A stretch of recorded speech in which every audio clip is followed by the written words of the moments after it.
Okay, good afternoon to each and every one of us. So, una talakayin natin, dalawa pong tatalakayin natin ngayon, no? Una, papaliwanag ko ano ba yung Lordship Salvation at bakit ito po ay mali.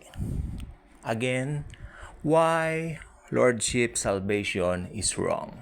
Ano po ba yung Lordship Salvation? Ito po yung paniniwala na bago ka maligtas, kailangan mo munang talikuran ng kasalanan mo.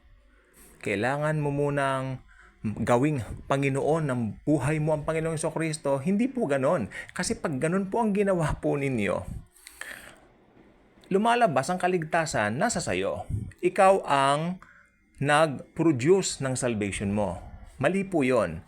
Sa Bible, talagang nakabanggit po dito, anyone who believes in Him will have everlasting life. Believe, believe, believe. Period. Okay, ito po yun. Pangalawa, na point natin dito, ito po ang mas tututukan natin ngayon.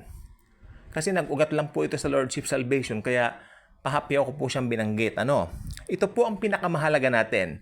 Matitiyak ba ng isang mananampalataya na siya iligtas na? Yes. Opo. Yes, yes, yes.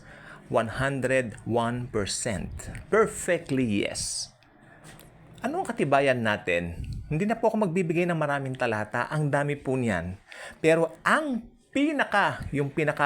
kumbaga targeted na ang puso ng magbabasa nito pag nabasa niya. Oh, ito na talaga. Okay, wala nang tanong-tanong, Nandito po sa 1 John chapter 5, verse 13. Okay. Okay? Nakuha niyo po, 1 John chapter 5, verse 13. Do you have your, Bibles with you? If you have, kindly open it to 1 John chapter 5, verse 13. Okay. These things I have written to you. Si John po nagsasalita rito. John the Beloved. These things I have written to you who believe in the name of the Son of God. Tayo yon. So that you may know that you have eternal life. Hindi nakalagay dito na that you will know in the future, that you will know after you die. No, that you may know that you have eternal life. Ganun po yon. Ito po ay confidence ng isang mananampalataya ng mahal na Panginoong Jesucristo. Posibleng sasabihin mo, I love Jesus, I love ganun, pero hindi ka naniniwala doon sa tinapos niyang gawa sa krus ng Kalbaryo. Why? Dahil nananangan ka pa rin doon sa pwede mong gawin, doon sa paniniwala mo, doon sa pwede mong gawin na mga maling paniniwala para maligtas ka. Like, kailangan magbasa ako ng Bible araw-araw. You know what? We were being invited some years back sa isang church. We believe kulto po yun, no? Way back then, we were young at na-invite kami nitong isang pastor, no? Nagulat ako sa preachings nila. Dahil kahit sabihin natin bago pa lang akong Kristyano noon, I believe si Jesus lang ang daan sa salvation at hindi ang mga certain pananakot ng kung sino-sino. Ganito pong sabi niya sa mga members niya. Gutom na po kami noon kasi po anniversary po nila eh. In-invite kami alas 12:30 na, hindi pa nagpapakain. Sabi niya, kung dumating daw si Jesus Christ at hindi sila nag-devotion, hindi sila nagbasa ng Bible, at hindi sila member nung samahan na yon, pag dumating daw yung rapture, hindi sila makakasama. Hindi sila maliligtas. Nagtingin lang kami ng mga kasama kong believers. Siyempre, mga believers na iba na-invite, no? Alam ang pure grace. Nangingiti-ngiti kami. Ang pag-usapan namin, paglabas namin, may manipulation. Well, sobrang manipulative yung preaching na ganon. Nasaan ang katiyakan ng kaligtasan? Wala. Dinadaan mo sa takot, pananakot. Pag natakot, gagawa ng mabuti, lalong hindi. Because fear, it has something to do with sin and death. Hindi yan maganda. What is the sting of sin? The law. Di ba? Pinatay na ni Jesus ang law nung siya ay namatay sa cross. Meaning, tinupad niya na yon.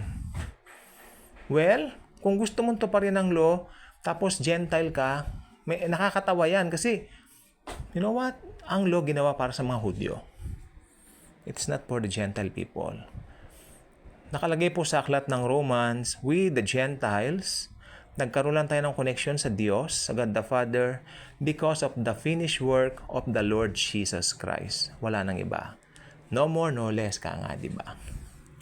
So, ito lang po gusto ko pong sabihin. Maging kumpiyansa tayo, maging panatag tayo, na tayo ay ligtas na. Hindi yung pag gumawa ka ng mabuti, okay ka. Pag gumawa ka ng masama, mawawala ang kaligtasan mo. Nowhere in the Bible mentions even one na pahapyaw na nagsasabing mawawala ang salvation ng believer. Maaring marami silang maibigay na seemingly parang ganun na verse, pero kung titignan mo yung konteksto, hindi po. Marami na po akong vlog tungkol dyan. Tignan na lang po ninyo. Kasi hindi naman po yan ang topic natin. Ang pinaka-topic natin ngayon, matitiyak ba ang kaligtasan? Maliwanag. Ayon sa nabasa natin, 1 John chapter 5 verse 13, yes. Sinasabi na nga po ni Apostol John na ako ay sumulat sa inyo at nang sa gayon, inyong matiyak na kayo ay may eternal life. Hindi siya nagbibigay ng pagdududa, hindi siya nagbibigay ng mga agam-agam sa tao. Ang binibigay niya katiyakan. Jesus is the assurance of salvation. Huwag kang mananangan sa gawa mo sapagkat, alam mo, may mga pangangaral pa ngayon na malalaman mo raw na ligtas ka kapag meron kang desire sa Panginoon.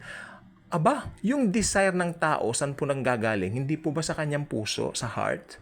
Sabi po na aklat ng Proverbs, a man's heart is full of deceit. At sabi naman ng aklat ng Romans, no one is righteous. No, not even one. Ngayon, paano mo panghahawakan yung desire ng puso mo? Wala ngang righteous, wala kahit isa. So ito po ay talagang nakakalungkot na hanggang ngayon. Maraming mga mananampalataya, maraming mga Kristiyano na hindi nila alam nasaan covenant na po ba sila. Rightly dividing the word of truth. Lilitaw at lilitaw. Jesus alone himself saves. Wala na pong iba. Kung mananangan ka sa mga mabubuting gawa mo, sabi po na aklat ng Biblia na ito po ay parang basahan lamang na marumi sa harapan ng Panginoon. Paano may pagmamalaki ang basahan na marumi?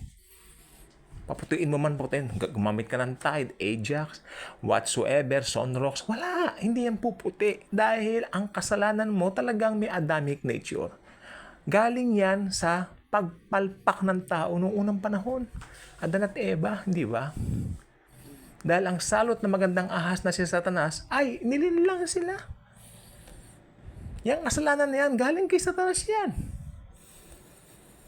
Kaya nasabihin ng Bible na walang matuwid, wala kahit isa, the Bible means it well. Di ba? So, ano bang ibig sabihin ng Christianity? Simple. Jesus Christ in Him alone. Period. Yan ang Christianity. Ang Christianity si Jesus.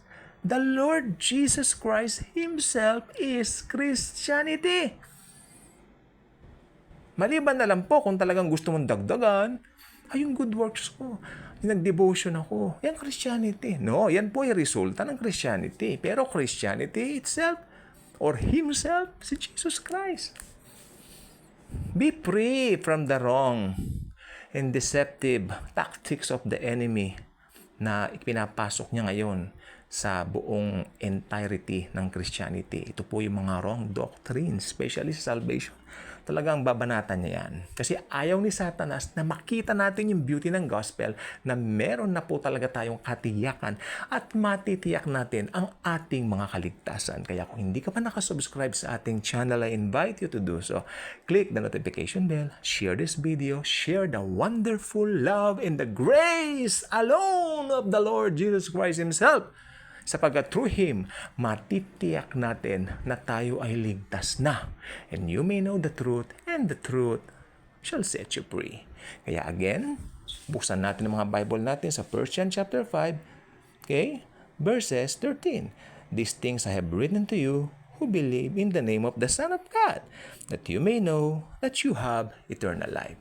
Thank you. And as always and forever, Jesus truly loves us all.